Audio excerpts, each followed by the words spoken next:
Okay, here's the original post, which has 4 problems. This video is going to focus on this question and answer right here. Going back to board 1, we're going to take a look at what this really looks like on Desmos. So I'm going to send you a link to this graph, but here's problem number 2.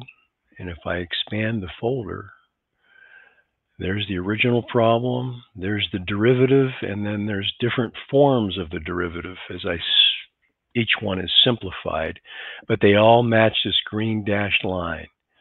And if I want to hone in like this, I can scroll in.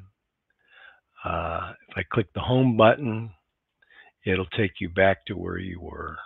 And I can disable that, go to problem number 3, hone in, click the home button.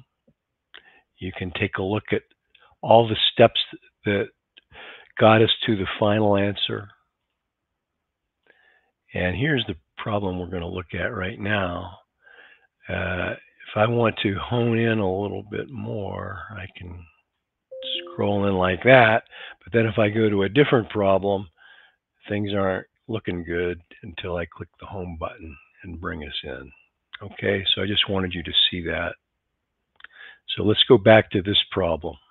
If you're going to find, I labeled this function q of x. If you picture putting the sign squared outside, it's a little easier to envision what's happening. Now we're going to apply the power rule, put the 2 down front.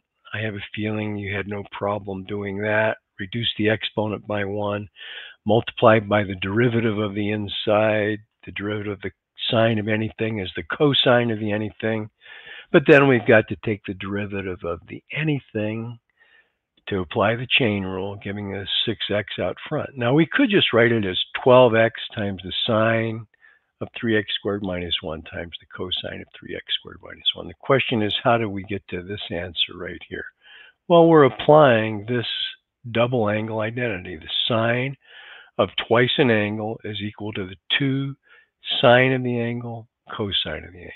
So instead of multiplying 6x times 2, I've just moved the 6x out front, left that 2 here, and instead of writing sine of 3x squared minus 1, I just replaced it with theta so you could see how this double angle identity applies. So 2 times the sine of theta, cosine of theta, can be replaced with the sine of twice theta. But theta is 3x squared minus 1 in truth. So 6x times the sine, 6x squared minus 2. There you go. Take a look at the Desmos graph that I supply and take a look at the other 3 problems. See if you can figure out what's going on. If you have any questions, then post a comment.